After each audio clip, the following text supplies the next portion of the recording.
अस्सलाम वालेकुम रहमतुल्लाहि वबरकातुहू। अज़ीज़ तुलबा व तालिबात, एक बार फिर से इस्तकबाल है आपका डिजिटल स्कूल में। आज हम जमात छठी मज़मून तारीख सबक नंबर 7 मौर्य अहद का भारत इस सबक का मुताला करने जा रहे हैं। उससे पहले डिजिटल स्कूल को सब्सक्राइब कीजिए, साथ ही साथ बेल आइकॉन के बटन को प्रेस कीजिए। डिजिटल स्कूल इस एंड्रॉयड ऐप को आप ज़रूर डाउनलोड कीजिए, इसमें तमाम मज़ामीन के वीडियोज़ अपलोड किए गए हैं। आज हम देखेंगे यूनानी शहनशाह सिकंदर का हमला और मौर्य मुमलिकत के बारे में।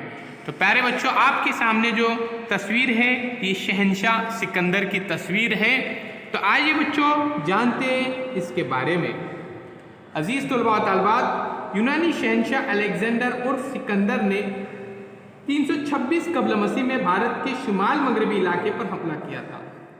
उसका असल नाम था शहनशाह अलेक्जेंडर और सिकंदर उसका लक़ब था, जिसने 326 कब्ल मसीह यानी ईस्वी से पहले प्यारे बच्चों कब्ल मसीह का दौर था, दरिया सिंधु उबूर करके वो तक्षशिला पहुंचा। इस रास्ते पर बाज़ मकामी राजाओं ने उससे सख्त मुकाबला किया था। उसके बावजूद सिकंदर पंजाब तक पहुंचने में कामयाब हो गया, लेकिन इस मुहिम के दौरान सिकंदर की सिपाहियों को तरह तरह की परेशानियों और मुसीबतों का सामना करना पड़ा। वो अपने वतन लौटने के लिए बेचैन हो गए थे। अजीज़ तुलबा व तालिबात, उनको अपने वतन की, अपने रिश्तेदारों की, अपने बच्चों की बहुत याद सताने लगी थी। उन्होंने सिकंदर के खिलाफ बगावत कर दी। सिकंदर को पीछे हटना पड़ा। भारत में फतह किए हुए इलाकों के इंतज़ाम के लिए उसने यूनानी अफसरान का तकर्रुर किया और उन्हें सुतर्ब का लक़ब दिया। इसके बाद वो अपने वतन लौटने लगा। रास्ते में बाबुल के मकाम पर 323 कब्ल मसीह में उसका इंतकाल हो गया। तो प्यारे बच्चों, यहाँ पर देखिए 326 कब्ल मसीह में उसने भारत पर हमला किया था और 323 कब्ल मसीह में उसका इंतकाल हो गया था। तो प्यारे बच्चों, एक बात जहन में रखिए कि कब्ल मसीह हमेशा घटती जाती है। ये मकाम मौजूदा इराक में अभी मौजूद है। अब सिकंदर के चांदी के सिक्के के दो रुख आपके सामने हैं। तो सिकंदर की आमद की वजह से भारत और मगरबी ममालिक के दरमियान तिजारत बढ़ने लगी थी। सिकंदर के साथ मोर्रकीन थे। उन्होंने अपनी तहरीरों के ज़रिए मगरबी ममालिक से भारत का मुतारिफ़ कराया, भारत का तारुफ कराया। यूनानी मुजस्समा साजी का भारत के तर्ज फ़न पर काफ़ी अच्छा असर पड़ा था। इससे कंदार यानी गांधार नामी तर्ज फ़न वजूद में आया। यूनानी बादशाहों के सिक्के खास तर्ज के हुआ करते थे। सिक्कों की एक जानिब बादशाह की और दूसरी जानिब किसी देवता यानी यूनानी जो भी देवता था उसकी तस्वीर होती थी। तो प्यारे बच्चों, इस तरह से आप तस्वीर में देख सकते हैं सिकंदर के चांदी के सिक्के के दो रूप, एक तरफ बादशाह की तस्वीर और एक तरफ उसके देवता की तस्वीर मौजूद थी। तो सिक्के पर उस बादशाह का नाम होता था। सिक्के बहुत ही खास हुआ करते थे। सिकंदर के सिक्के भी इसी किस्म के थे। बाद के ज़माने में भारत के राजाओं ने भी इसी तर्ज के सिक्के डलवाने का आगाज़ किया था। तो चलिए अब हम मालूमात हासिल करेंगे मौर्य मुमलिकत में सबसे पहले चंद्रगुप्त मौर्य के बारे में। अजीज़ तुलबा व तालिबात, चंद्रगुप्त मौर्य ने मौर्य मुमलिकत की बुनियाद डाली, मौर्य सल्तनत की बुनियाद डाली। मगध के नंद राजा धनानंद की जालिम हुकूमत से लोग बेजार हो गए थे, परेशान हो गए थे। इसलिए 325 कब्ल मसीह में चंद्रगुप्त मौर्य ने उसे शिकस्त दी और मगध पर अपना इक़्तिदार कायम किया। इस तरह से चंद्रगुप्त मौर्य बादशाह बना। इसने औंती और सौराष्ट्र को फतह करके अपने सल्तनत को वसत देने का आगाज़ किया। सिकंदर ने जिन अफसरान का तकर्रुर किया था उनमें सिकंदर की मौत के बाद इक़्तिदार के लिए आपस में लड़ाइयाँ शुरू हो गई। तो सेल्यूकस नकीड़ सिकंदर का सिपह सालार था। सिकंदर की मौत के बाद वो बाबुल का हुक्मरान बन बैठा। इसने शुमाल मगरबी भारत और पंजाब पर हमला किया। चंद्रगुप्त मौर्य ने इसके हमले का कामयाबी के साथ जवाब दिया।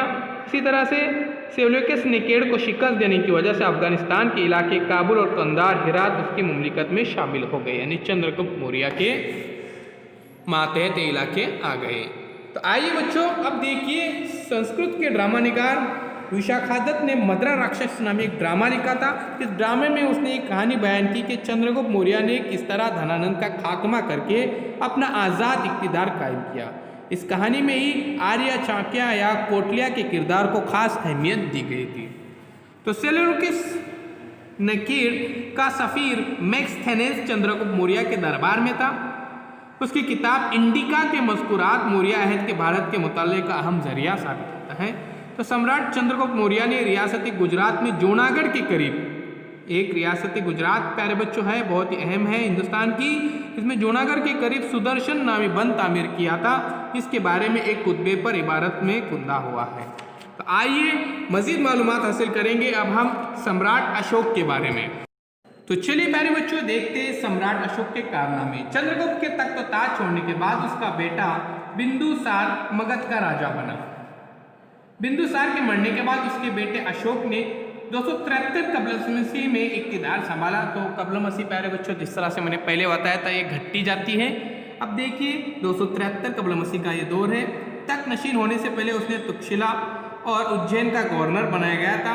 गवर्नर के अहदे पर रहते हुए उसने तुक्षशिला में उठने वाले बगावत को बड़ी कामयाबी के साथ कुचल दिया। उसके बाद मगध का सम्राट बनने के बाद उसने कलंग पर चढ़ाई की। कलंग हुकूमत का इलाका आज की रियासत उड़ीसा में वाक़ था। तो आज की जो रियासत है उड़ीसा में सम्राट अशोक ने कलंग पर फतह हासिल की। शुमाल मगरब में अफगानिस्तान और शिमाल में नेपाल, जनूब में कर्नाटक और आंध्र प्रदेश तक, इस तरह मशरिक में बंगाल से मगरब में सौराष्ट्र तक इतना बड़ा इसका इलाका था हुकूमत का। अब प्यारे बच्चों जानते हैं इस कलंग की लड़ाई के बारे में। कलंग की लड़ाई में होने वाले खून खराबे को देखकर अशोक ने दोबारा कभी जंग न करने का फैसला किया। सच्चाई, अदम तशद्दुद, अहिंसा, रहमदिली व हमदर्दी और माफ़ी का रुझान जैसी खूबियाँ उसकी नज़र में अहम थी। अपना पैगाम लोगों तक पहुँचाने के लिए उसने जगह जगह खुतबे और सुतून कुंदा करवाए। तो अजीज़ तुलबा व तालिबात इस नक्शे में आप देख सकते हैं मौर्य अहद का भारत। अशोक के कुतबे को यहाँ पर देखिए मुसल्लस नुमा शक्ल के ज़रिए बताया गया है। उसके बाद अशोक के सुतूनी कुतबे यहाँ पर देखिए ऊंचे बताए गए हैं और अशोक की मुमलिकत यहाँ पर जो निशान ज़्यादा हिस्सा बताया गया है, यानी काफ़ी ज़्यादा इलाके में यहाँ पर अशोक की हुकूमत थी। आइए प्यारे बच्चों आगे का वीडियो हम देखेंगे जिसमें हम मालूमात हासिल करेंगे मज़हब की इशाअत के लिए अशोक के इक़दामात और मौर्य अहद का फ़न और अदब के बारे में। उससे पहले चैनल को सब्सक्राइब कीजिए, साथ ही साथ बेल आइकॉन के बटन को प्रेस कीजिए और जुड़े रहिए हमारे साथ। फिर हम मिलते हैं एक नए वीडियो के साथ, एक नई पेशकश के साथ। डिजिटल स्कूल इस एंड्रॉयड ऐप को आप ज़रूर डाउनलोड कीजिए, ये बिल्कुल फ्री है। तो अल्लाह हाफिज़, बहुत बहुत शुक्रिया। अगले वीडियो की तरफ चलते हैं।